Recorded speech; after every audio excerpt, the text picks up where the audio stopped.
Yan. Okay, I gotta lower my headset down because I can hear myself talking and it's really confusing. Okay. Well, how's everyone today? How's everyone? Hi, always saint. And hello again, Jin. Nice to see you. I was gonna say that I'm in a lot of pain, and I was earlier today.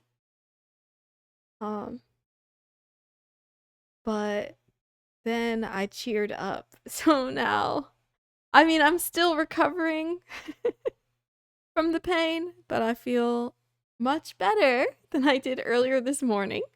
Also, when I was preparing for today's stream, I was in a interesting mood to say the least. And I'm trying to fix my mic stand. It keeps like sinking down like a ship. Newest mod reporting for duty. I appreciate you. Thank you so much. You don't have to be here every day, but I really appreciate if you can be here once a week. I appreciate it. Helps me feel safe and cozy while I stream. Thank you. So yeah.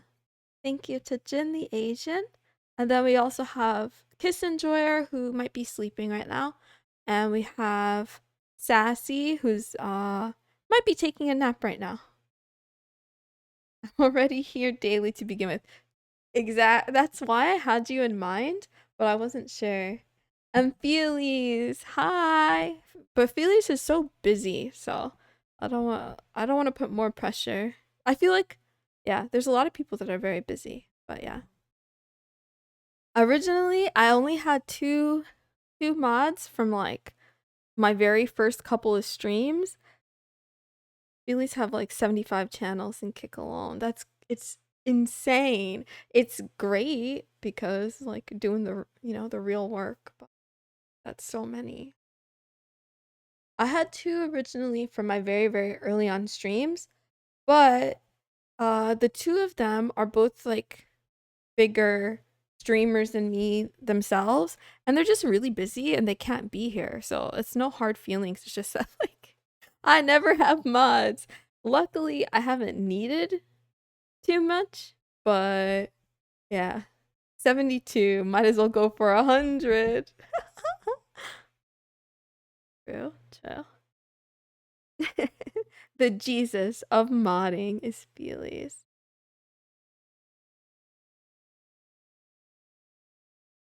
Yeah.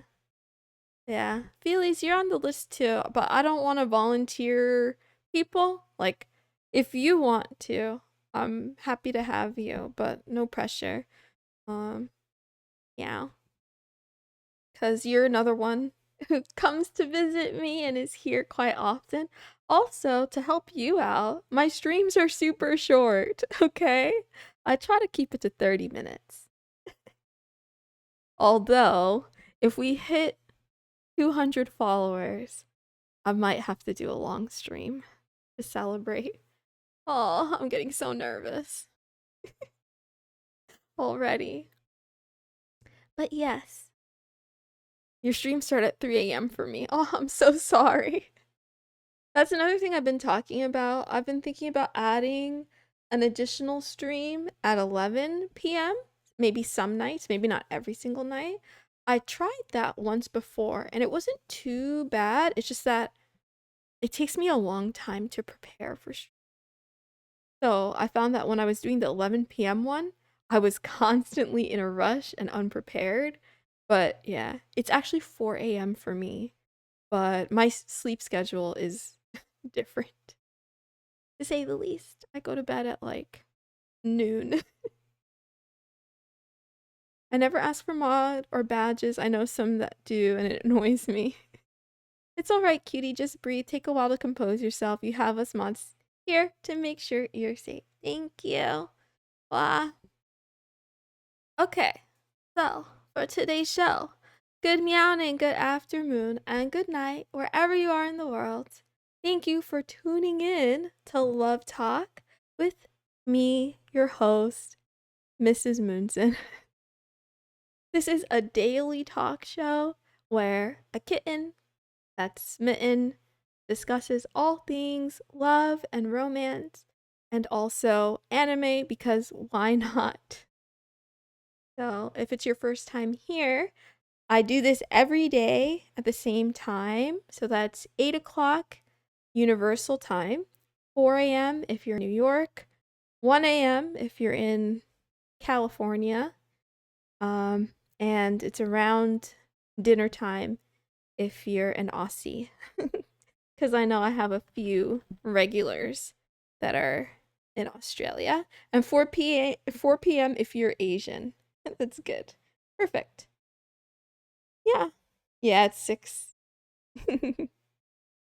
Yeah, I'm teasing someone in particular because yeah, my stream coincides exactly with his dinner time. It's really cute.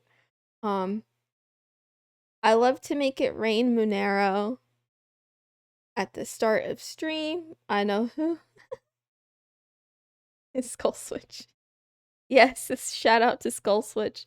Super talented, awesome, funny streamer and musician, and he is like the second best Fortnite player I've ever seen. Maybe the third. I don't know. He's up there. Yeah, but caveat is I don't watch too much Fortnite. I've only seen like 5 different people play that game. So anyway, the follow that ninja wannabe if you're not already. Oh, okay. Let's see. Today is Otaku Tuesday, a day where we share our deep, burning, all-encompassing desires. I appreciate the explosive passion that an otaku has for their special interest, and I feel like that's a type of love. Hey Moon, sorry, I just woke up from my nap. Oh, yeah, hi Sassy. I did mention that you might be napping now. It's okay though. Well, we just started. Depends where in Australia. They have 3 time zones. True. Australia is like super big, super huge and scary, and they have like giant spiders and stuff. I've heard. I always nap after I get back from class. That's really cute. That's yeah, I would do the same. I just like to nap in general. But yes, for today's I feel so silly. Today's theme I wrote here, I'm in the mood to talk about stalking. I was feeling super super emo girl this morning when I wrote this, but yeah, I guess technically I'm still in the mood to talk about it, so that's what we're gonna do. I'm going to share a book recommendation with you. So it's not anime or manga, it's just like a regular book. And then I want to talk about an interesting case of stalking from the K-pop world. The meowing kiss. I know you don't know him, but CZLXB is probably the best Fortnite players I've seen. But he doesn't play anymore. I wonder why he doesn't play.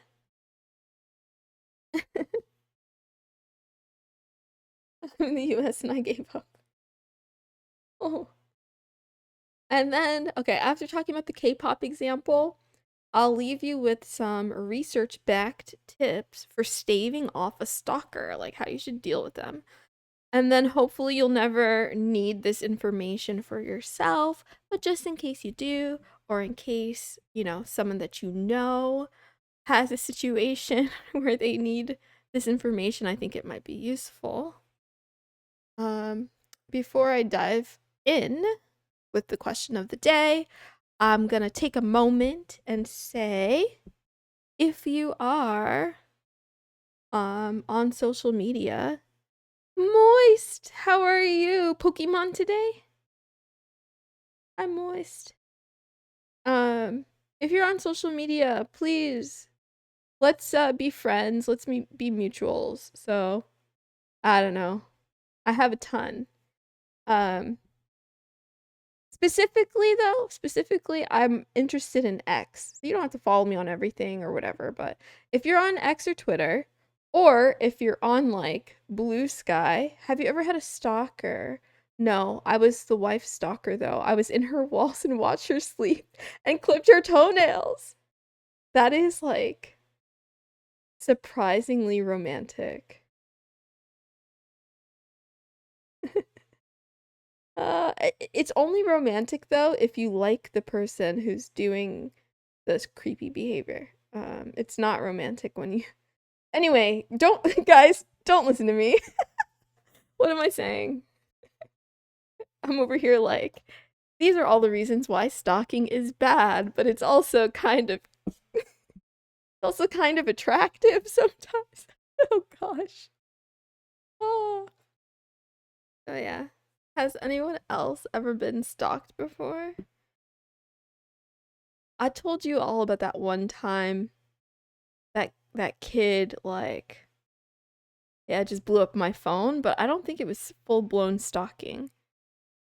That reminds me, that it's only romantic if the stalker is hot. If it's not, it's creepy. If he's not, it's creepy. Yeah, true.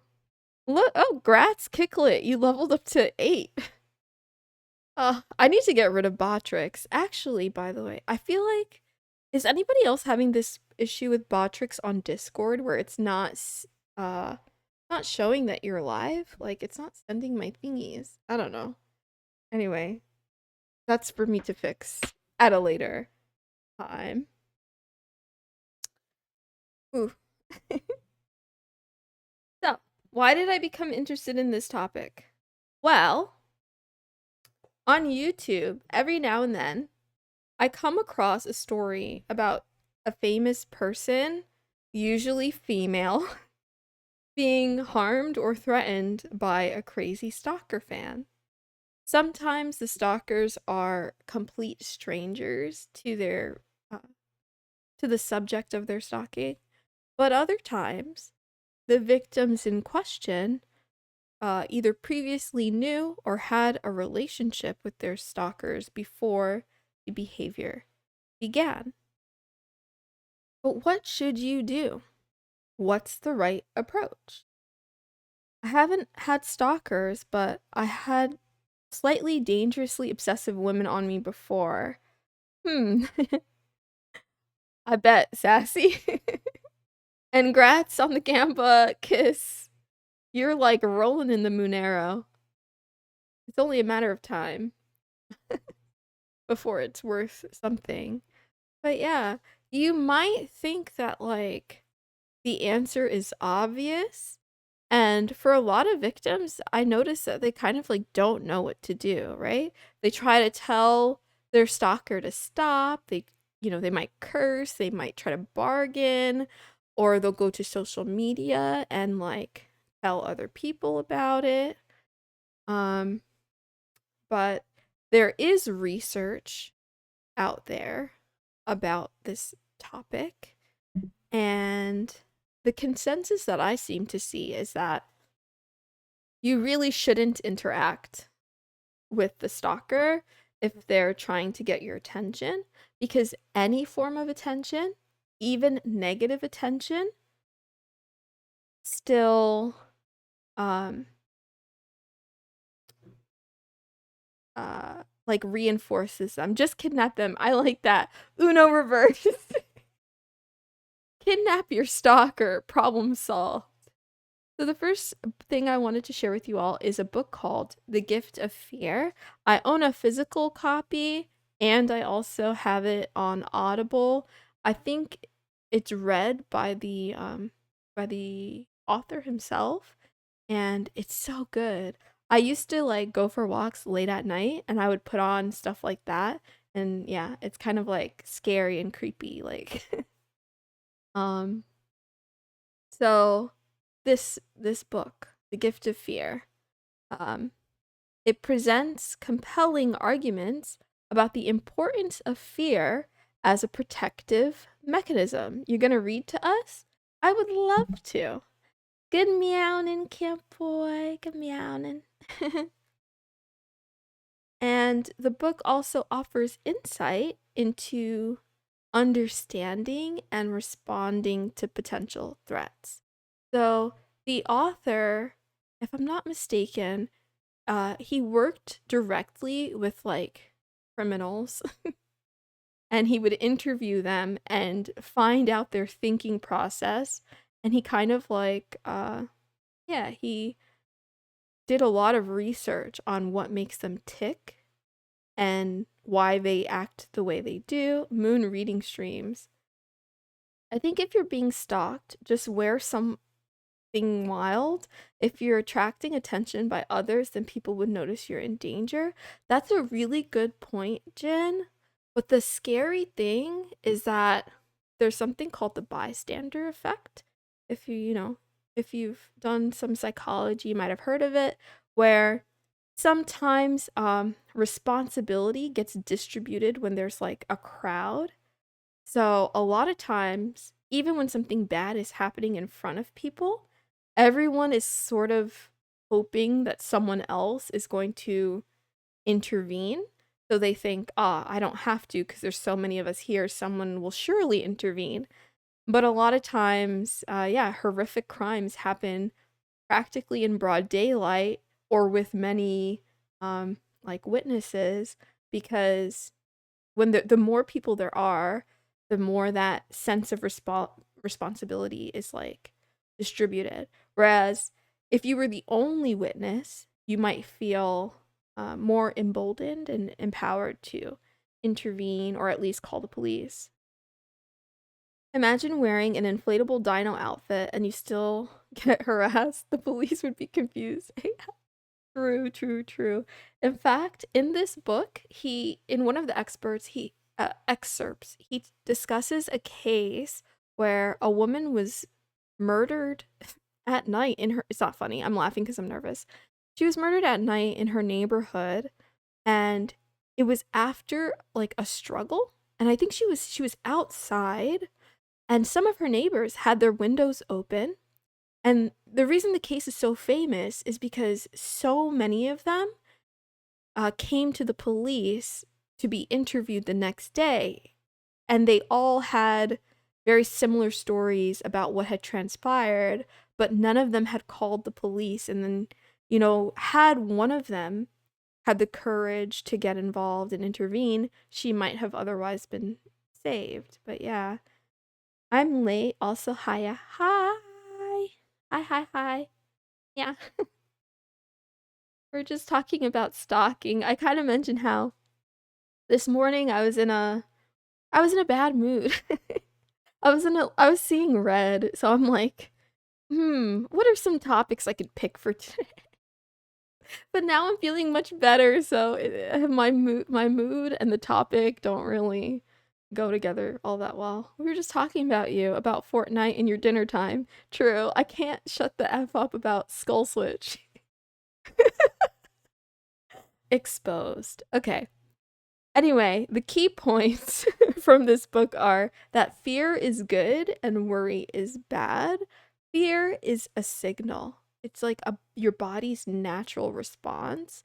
And sometimes those intuitive feelings and our gut instincts are there to protect us. So for example, you hear a loud noise coming from outside in your neighborhood.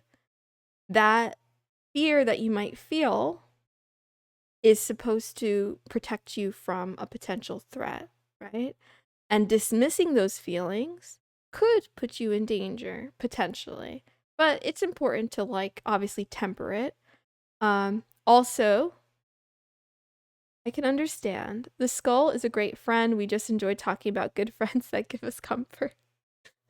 True, true, true. Violence has warning signs. DeBecker argues that violent behaviors often precede actual violent acts, providing warning signs that can be recognized and acted upon. For example, an individual who exhibits controlling behavior or has anger management issues is displaying a potential warning sign of violence, right? So, the scary part is when you don't know that about a person right away, and then you find out too late. There's too many stories of women who get married and literally the honeymoon is when the switch flips and their husband turns out to be like super controlling and evil as soon as he's got his hooks into her. I haven't heard too many stories of the opposite, but I'm sure they exist. They must, because why not? But yeah. Trust your intuition. In situations where you might be in danger, trust your intuition over logic and reasoning. If you feel uncomfortable around someone new, it's better to trust that feeling and avoid putting yourself in a potentially risky situation. Another example from the book involved a woman coming home to her apartment late at night, and there was someone outside at the door of her apartment, and she had to put in a pin to like buzz herself in. And when she went in, he kind of followed her inside. And right away, she's like, okay, that's kind of weird, right? Because if he's visiting someone, they should like unlock the door for him. You know, why is he just following me in or whatever? And he like smiles at her and, you know, tries to make small talk. And they get in the elevator together, and you know, he's trying to be I don't know, he's trying to exude riz or something, like talking her up, but she still feels a little bit uncomfy. And then as she gets off the elevator and goes to her door, he follows her again and offers to like help her carry her things in or something very strange, like very bizarre. And she's just like, no, I'm fine. Like, I don't need your help. And he's like, sure, okay. So she tries to like go into her house and he shoves his way in, and she almost dies that night, but luckily she did survive. And like the retelling of that story is to kind of point out all of the red flags and warning signs that she had before he actually got violent.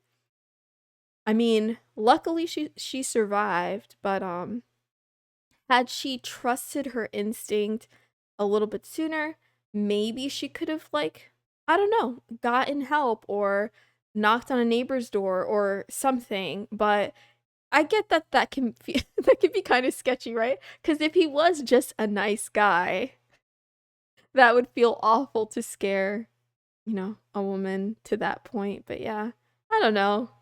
I don't have any tips. Let's move on because this is taking too long and I don't have enough time. I'm starting to think I need longer streams. I have so much stuff to talk about and not enough time. Who would have thought? Pepper spray. Actually, sassy, unironically, that's a great answer. That is a great solution. Like for me, when I'm doing those late night walks, sometimes I walk with like my keys in my hand, you know, between my pointer finger and middle finger, and I'm like, if anybody tries me, I'm gonna just shank them. But I never had to, so it's time for the 10-minute upgrade. That's why I would try to be friendly with my guards, so if I feel like I'm being followed, I'd ask them to accompany me. That's very smart. Be friendly with your guards and try to have a neighbor that you can trust, although people don't talk to neighbors all the time. 24-hour streams. Kiss, maybe soon. Maybe soon. And not plural, just one. The other reason I'm thinking about that is because Kik has this thing where it has like goals or something for streamers, and you're supposed to try to get, I think, 30 hours in 30 days. But since I only stream a half hour, that would be literally impossible for me. So I thought, maybe if I do like one really long stream to make up for all those days. She barely does 24 minutes, mate, let alone 24 hours. It could be so fun though. I have no clue what I would do. I would probably try really hard though to at least be able to like, I don't know. I would try really hard to make it interesting. But yeah. So the next thing I want to talk about was a K-pop stalking case. with Nayeon. That's who this is. She's from a girl group called Twice, Im Nayeon, and she's very famous. And she has a stalker named Josh. Josh is a wealthy son of like some super mega business guy in Germany, and he's a super fan. So at first, he saw Nayeon and he would like, you know, buy her albums, fly out to her concerts. And then slowly he started to delude himself into thinking that he's not just a fan, he's in love with her. And if she just gave him a chance, she would love him too. And yeah, so he starts stalking her and posting about it all over social media. He posts on Twitter, on YouTube, like messages trying to kind of get the message out like, hey, if you know her in person, can you just let her know that I just want to meet her so bad? And once we meet, I'm sure she'll fall in love with me and we can be together. And he like keeps flying to Japan, to Korea, and he like waits outside her workplace. And he's had like, yeah, security officers, police officers get involved. It's like all kinds of things. I'm like very much cutting out some of the pieces. He stalked her flight schedule and would buy plane tickets to be on the same flight as her. This is why I stay away from literally all of that stuff. I would report him if I knew him. Yeah, a lot of the fans were upset because he was making such a public display of his crazy behavior, and it didn't seem like her company was doing enough to like punish him or do anything really. And it might have to do with the laws in South Korea, where if he hasn't like physically done something, I think it was kind of hard to prosecute him for something. But over time it did get a little bit better. She did file a restraining order. Um I found this one uh example of a tweet. It's kind of cut off, but you can see like he just like out there on Twitter like, I'm back in Korea, honey. I'm ready to see you. No one is doing enough to protect her. K-pop bands and stalking go hand in hand, basically. That's true. K-pop, they have a term called um saseng fan, which is like crazy stalker fan. And he is that and more. But yeah, he would like he somehow got a hold of her family members' phone numbers and would call them and say like, "Hey, I'm gonna be Nayeon's future husband. Can you help me talk to her?" China media have that too. It's insane. It's true. Like, oh my gosh. One of my favorite Chinese actors, um, he likes bike riding, like long distance for fun. And he does vlogs or whatever, like whatever, this doesn't matter, but he's like vlogging himself going on a really long distance bike ride, and he stopped for like 20 minutes and the fans just come out of the woodworks, and next thing you know there's like, you know 40 women of various ages just like fawning over him.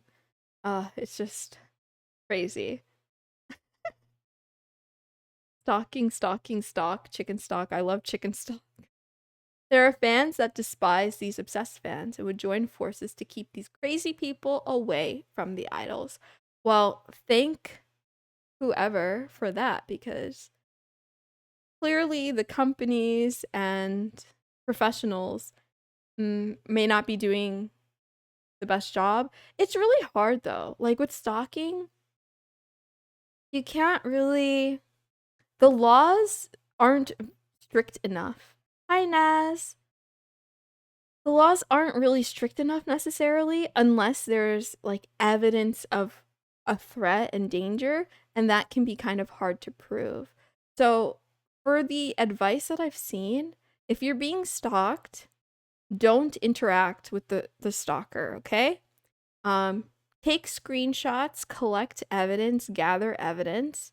Anytime they try to contact you, file a report and block them. You don't even have to tell them you're blocking them. You don't have to necessarily even tell them stop talking to me. Just block them, because sometimes any little bit of interaction makes them feel justified. How are you? I'm doing well. How are you? Yeah, I haven't been on I haven't been playing games lately, but I did add you, so I look forward to playing with you soon, TM. Glad you're doing well. Before I go, because I am on the way out, remember everyone to stay hydrated. And yeah, I have an ending quote. I'm drinking milk.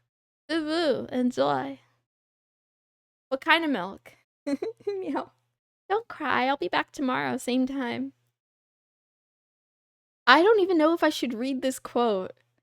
I'm gonna save this one. I think I'm gonna save this quote. It's very, very emo. It's about like, it's about emotions and what it feels like to be rejected and stuff. But I'll save it for a rainy day, because I'm sure I'll need it on a rainy day. To commemorate the day I got the Sword of a Kitten streamer, full cream milk, Dutch lady brand. Enjoy. I'm drinking strawberry Miranda. Oh, that sounds delicious. Enjoy. I hope everyone has a lovely Tuesday. And yeah, thank you for being with me. I appreciate you very, very much for your support and kindness. Tomorrow is Waifu Wednesday. See you next time. Yeah. Let's spend more time together. Dab Liddy with the hydrate strat. You're funny. Time to host out. I don't have anyone to host today, to be honest. Is there someone you have in mind? Do we have enough people to host today? I'm not sure either. I haven't been keeping track. Let's see. Oh, we do. Any requests of who you guys wanna? Moist is live? Of course, don't have to say it twice. I love his Pokemon streams. Thanks for stream, Moon. Have a good night. Thank you, Skull. Had fun again. Thanks for stream. Thank you, Sassy. We have enough, honestly. Even if you don't have anyone, just host randomly. We're going to Moist. Everyone give him so much love. He's like, oh, yeah, he's great. Okay, see you there. Bye.